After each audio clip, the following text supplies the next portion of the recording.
Hi there, I'm Stephanie Arnold.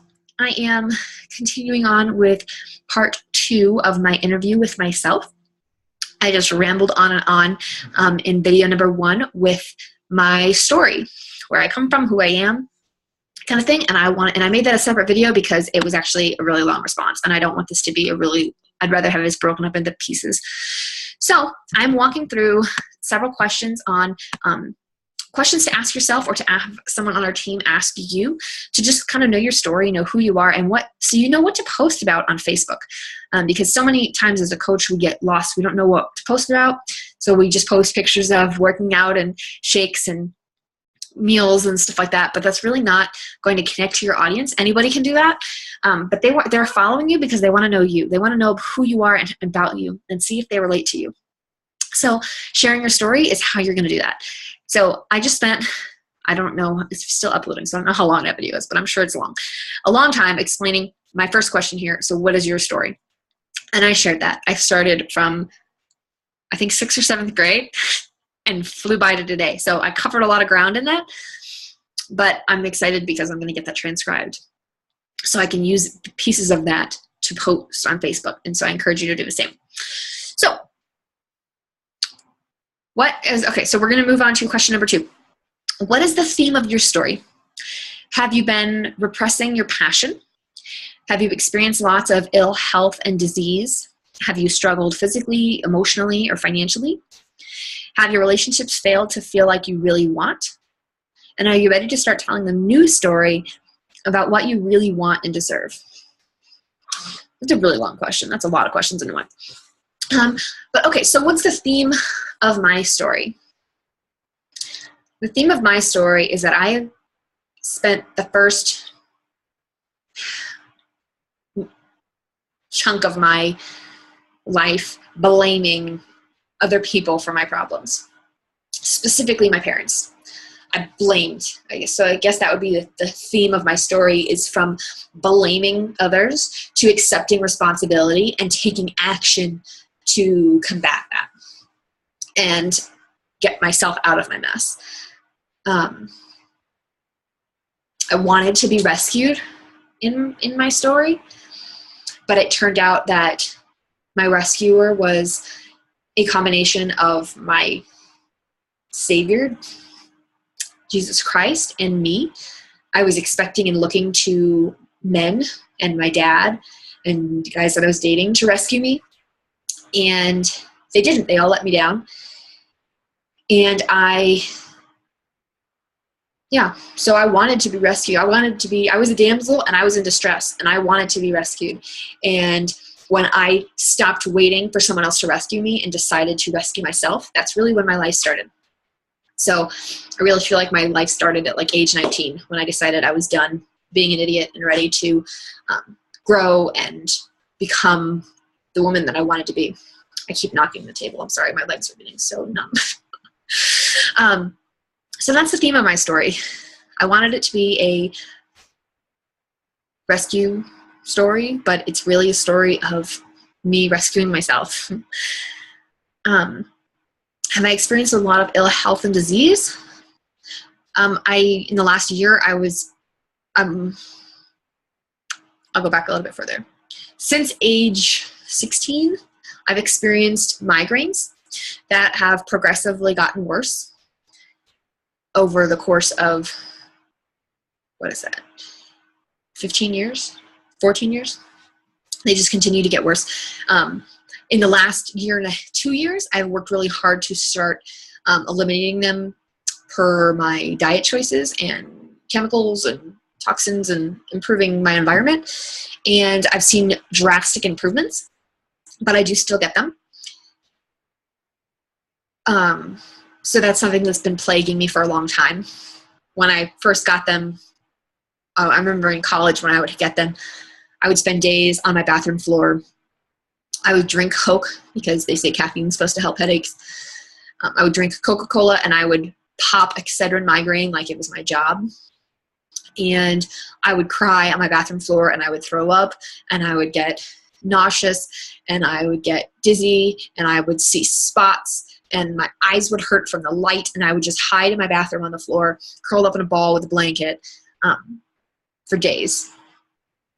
And then when I realized that I had to be an adult and I couldn't just let days go by wasted and force myself to like function through a migraine, I've learned how to do that. So I think my pain tolerance has grown a lot as I've grown with these migraines, but they've definitely been with me for a long time. I feel like I'm a lot closer to ridding myself of them than I was back then, because I do feel like most of I've realized the healthier you get, the better you learn your body. And I've learned now that I get a couple different types of migraines. They feel different. They hurt in different places. And they cause different symptoms. And so I believe that a lot of them are caused by the foods that I eat. So when I eat according to what I know I should be eating, which is pretty much a very strict, clean, gluten-free, dairy-free, soy-free diet, when I stick with that, I feel great and I don't get migraines.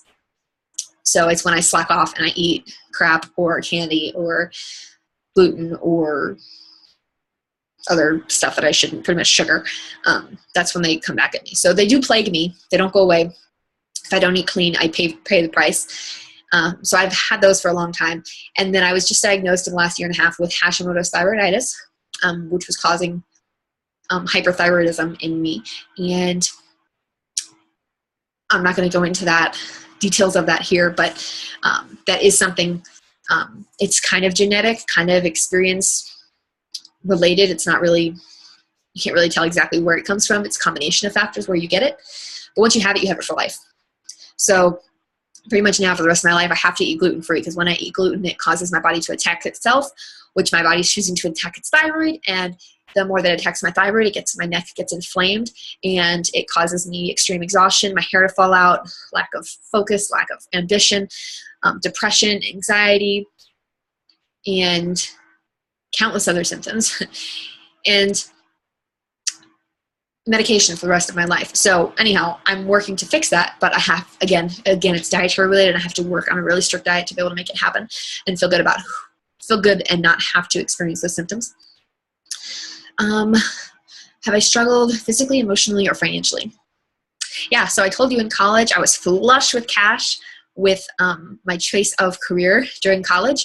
But then when I decided to clean up my act and go straight, I guess, working as a hostess in a restaurant, making $6 or $7 an hour was nothing. And it was really hard to pay my bills. Every month there was always an overage of more bills to pay than there was money.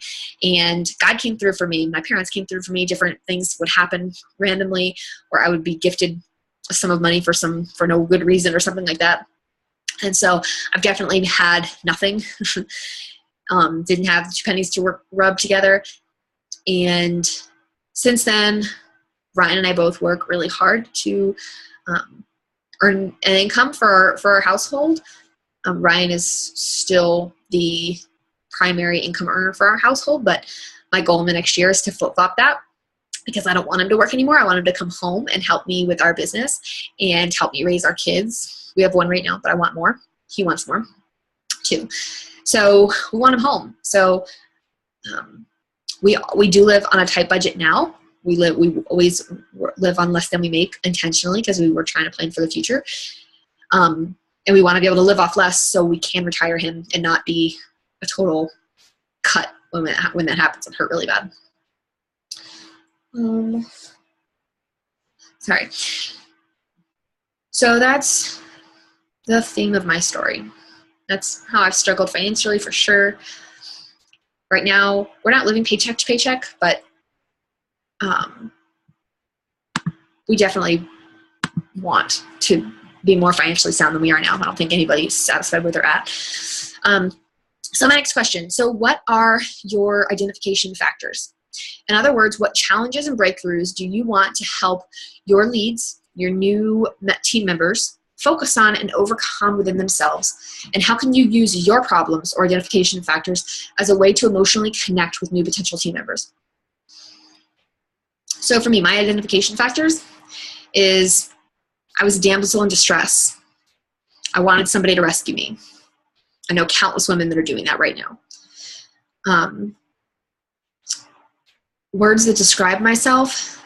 I sabotage my success a lot. It's the most frustrating thing ever when I'm feeling like I'm really making strides and efforts in the right direction, whether it's getting a certain number of workouts in a week or getting my business to a certain income level, whatever it is, as soon as I get really close, I like throw in the towel and I stop caring and I stop pushing myself, and it destroys my momentum, and I have to like start back at the bottom of the hill again and start all over again. So I'm sabotaging myself, and I know that I'm not the only woman that's doing that either. Another thing that I've overcome is negative self-talk. I can be really down on myself, right? My husband used to say all the time, like when I would get mad at him, like you can't be madder at me than I am at myself right now. Like you can't, like, it doesn't matter how mad you are right now at me. I'm more upset with me, or something like that. Like he would say, like, nobody's more disappointed in me than me. And he was like, and he was really hard on himself.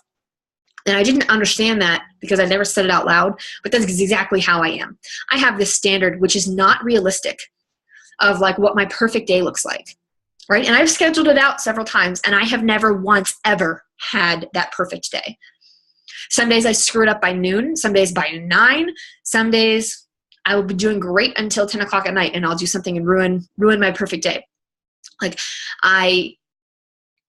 So I'm really hard on myself in that way. And I let myself have it and make myself feel guilty when I don't do things I say I'm going to do, or things that I planned on doing and I don't get them done. So I expect perfection from myself, and I never live up to it. And so I know that there are other women that can relate to that too, fighting to just be imperfect and move forward anyway, and not allow perfection to stop me and hinder me and paralyze me from taking action. So there's that. And another word is negative self-talk.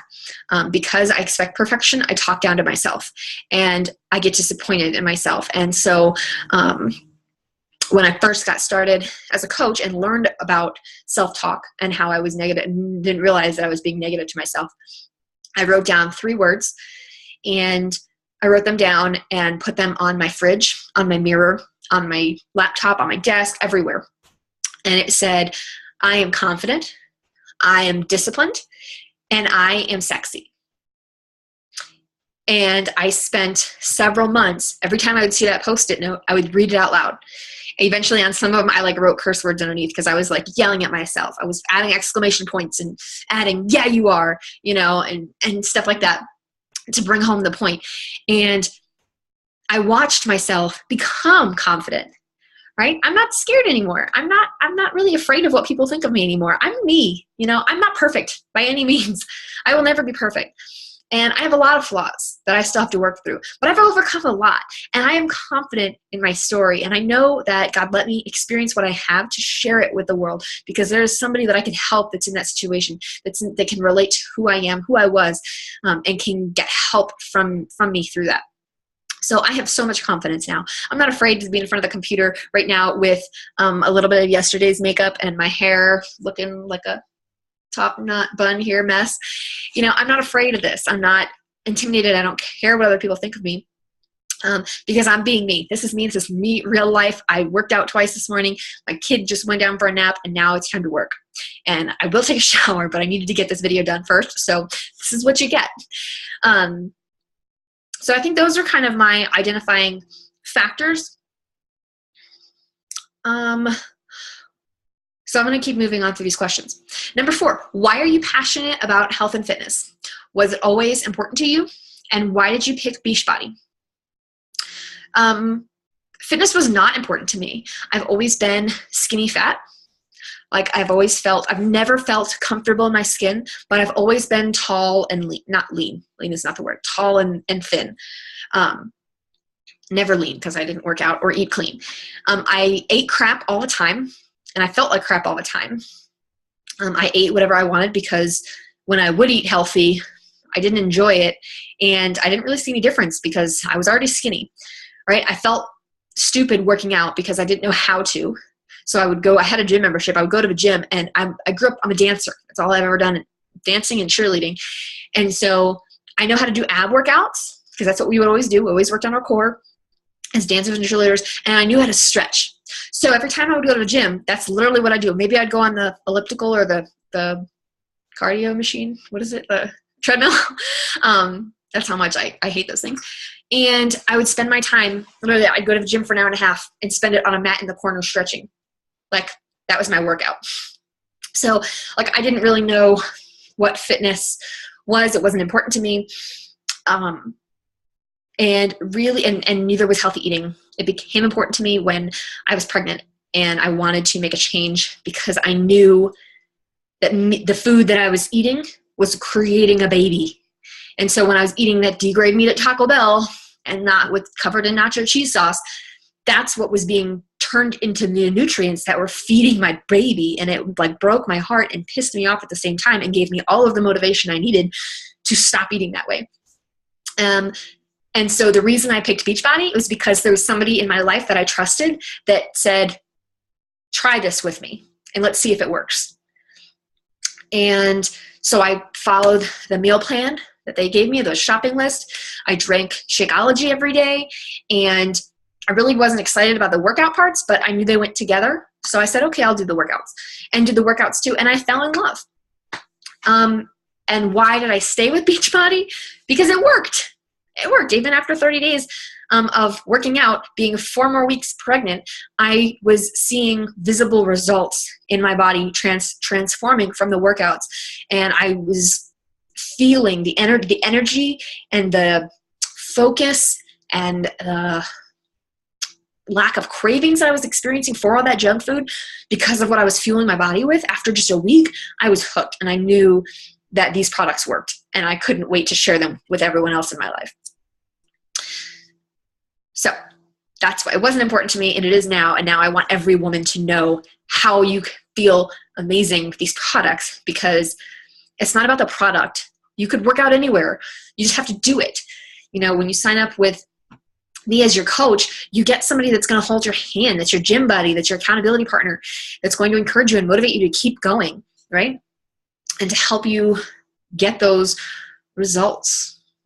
So that's why Beachbody. So question number 5, what is your why for becoming a Beachbody coach?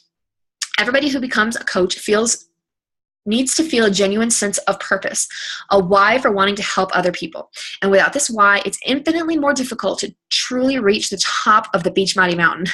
So get in touch with and fully connected with your why. And this will become your daily fuel for continuously putting out new content. For instance, your why might be to retire your spouse or give your children the kind of lifestyle you never had.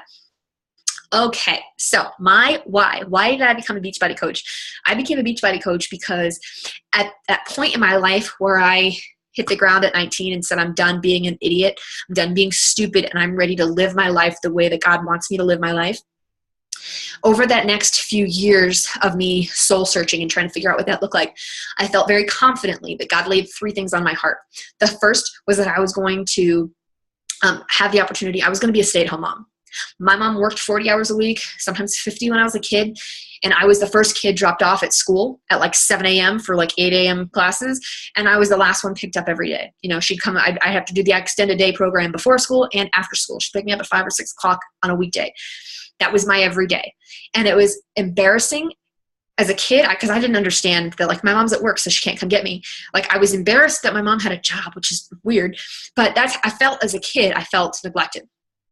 And I decided I don't want that for my kids. I will put them on the bus or drive them to school. I will be there when the school gets out. I will take them to soccer practice. I will do all of those things that I hated missing out on as a kid.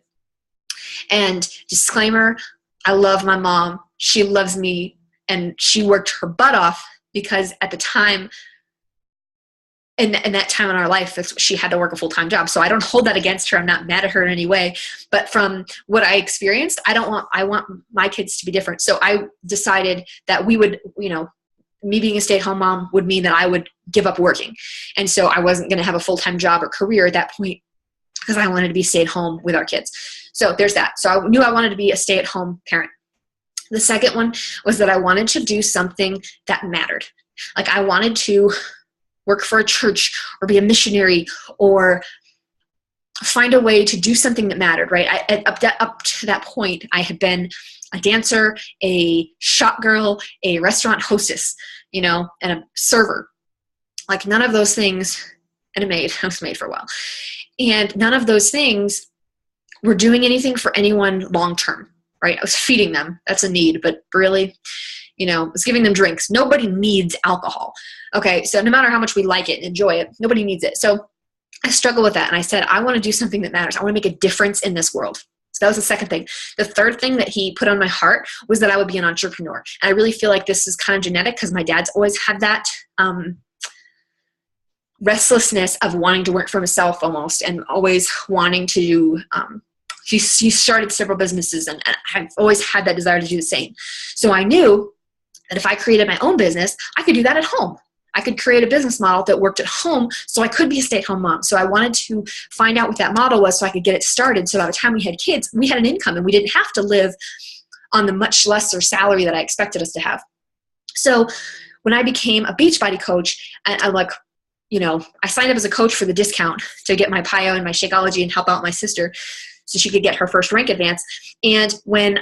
But a week in, I said, oh my gosh, these programs work.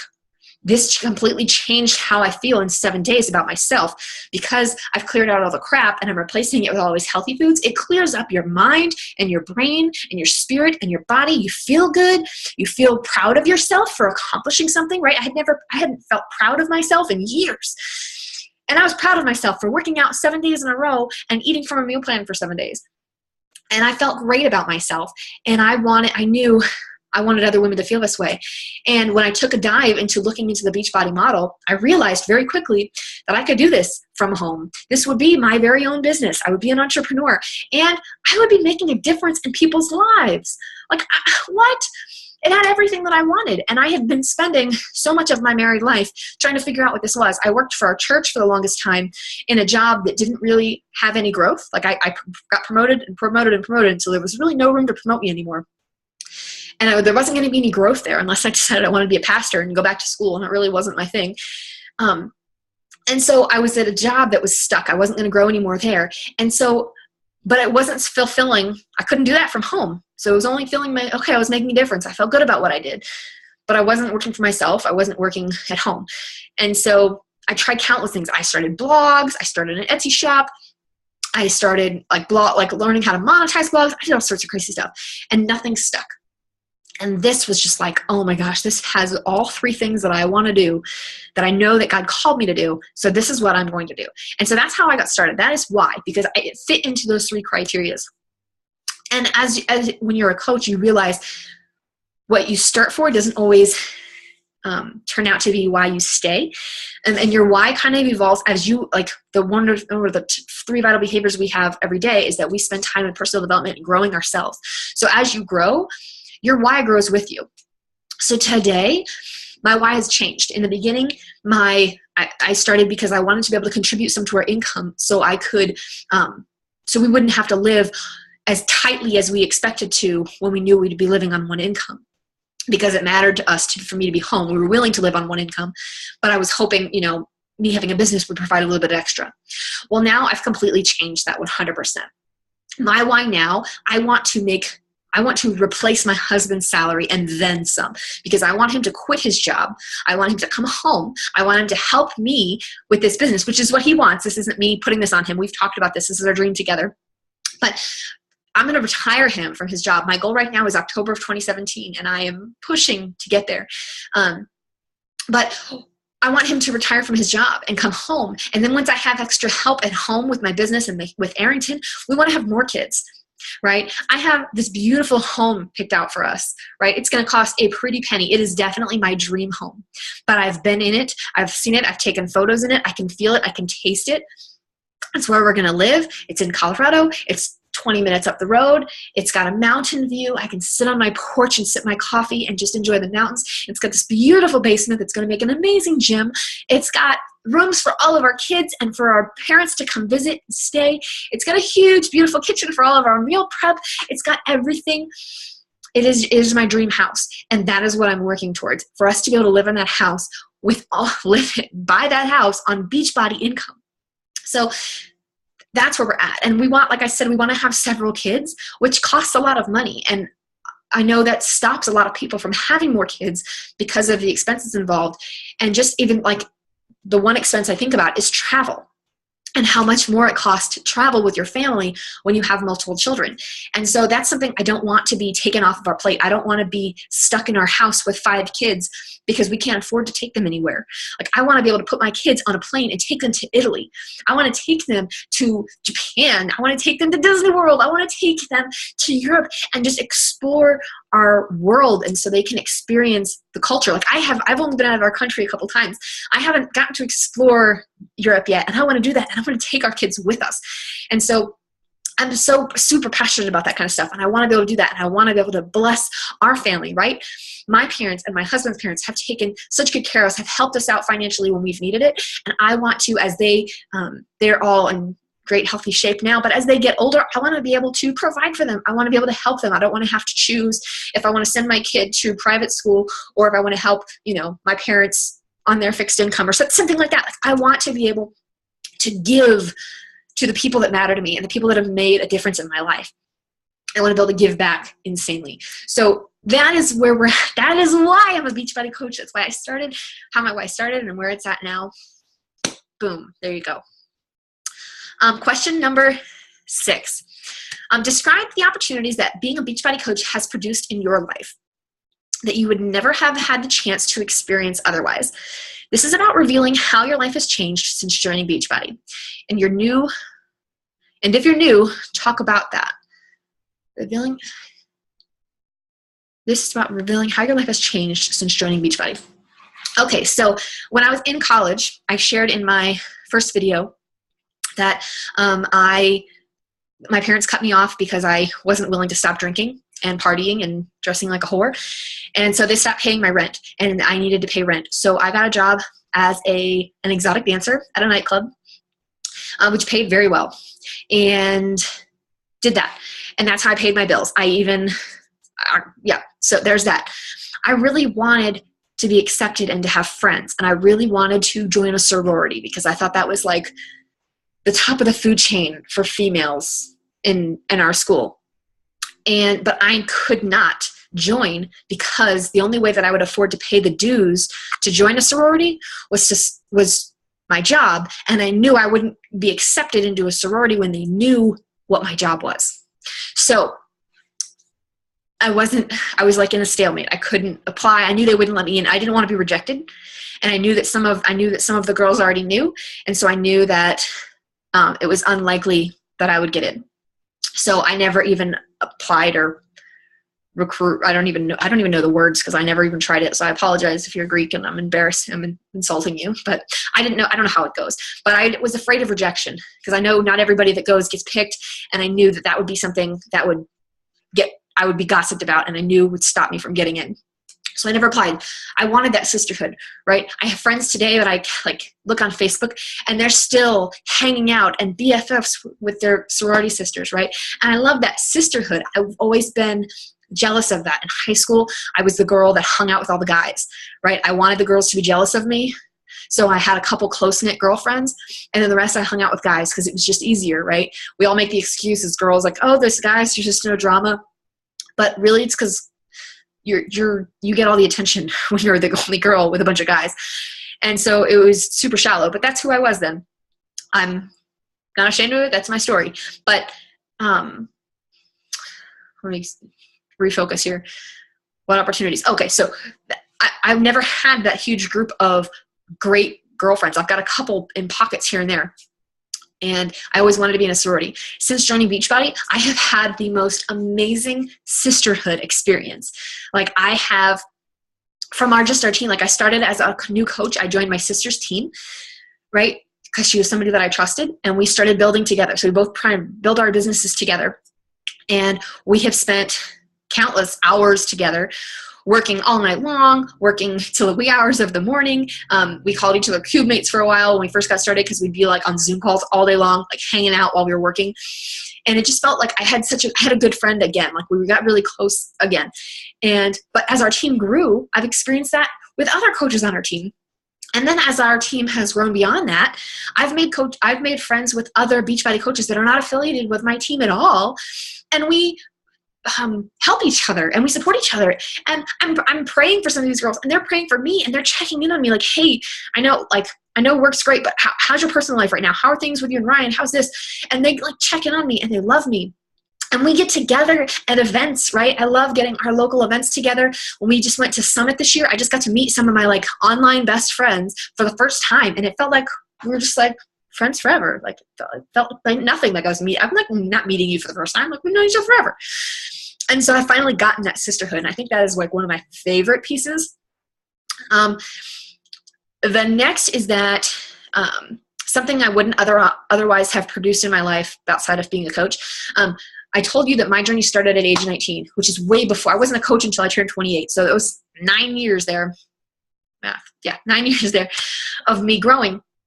And the only growth that I knew to do was spiritual. So I spent a lot of time in my Bible, doing Bible studies, studying the Bible, which is amazing. And I've actually let that habit go a little bit. And I need to get back to that. I'm working on that actually. But I didn't know there were other ways to grow. Like I knew that was important. But since becoming a coach, I've learned that it's important to grow in your understanding of health and fitness, right? I've learned to understand that it's important to grow as a leader and as a business person and to figure out what your faults are and to work on them. And so personal development has been huge. I have devoured books, countless books since we got started. Before this, before becoming a coach, I was trying to read more books, and I read like 3 or 4 in a year, but they were pretty much like Harry Potter and that's a lie. I've never read Harry Potter. I wasn't allowed to as a kid, and I didn't try as an adult. Twilight and The Hunger Games. Those ones I read and I loved. But I wasn't reading anything that like makes you better.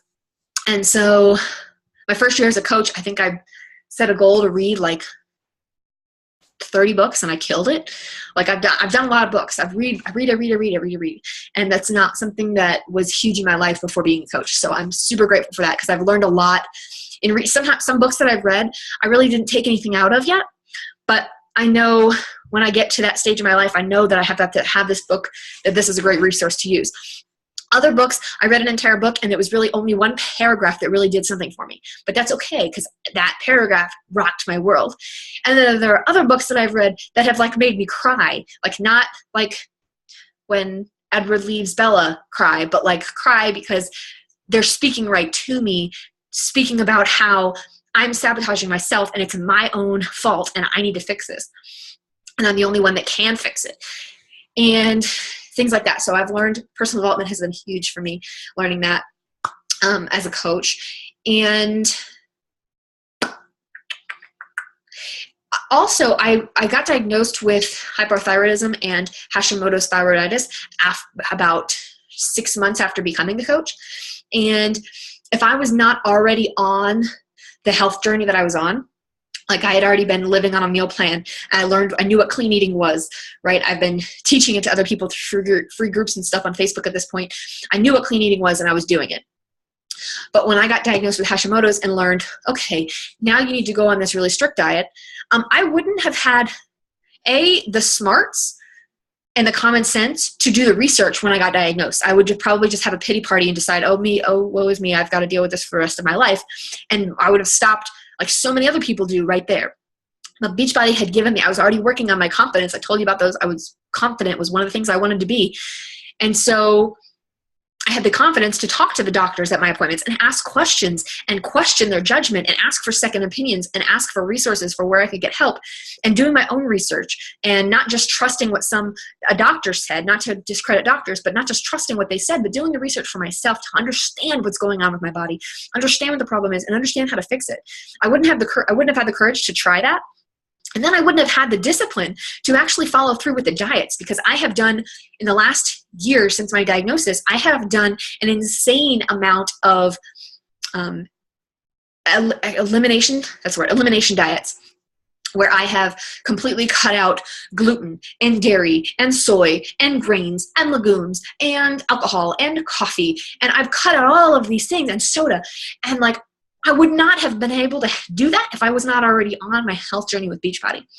If I wasn't a coach and I found out I had Hashimoto's and they said, oh, you've got to give up gluten, I would have been like, yeah, right. Who's giving up gluten? No thanks. And it would have been it.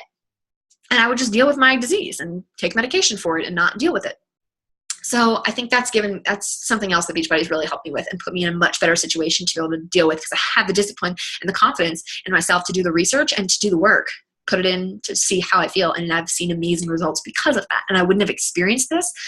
I would probably still be experiencing the symptoms that I was, and my body would still be destroying my thyroid if I hadn't had the courage and bravery and discipline that Beachbody, being a Beachbody coach, has given me. So that is how my life has changed since being a coach.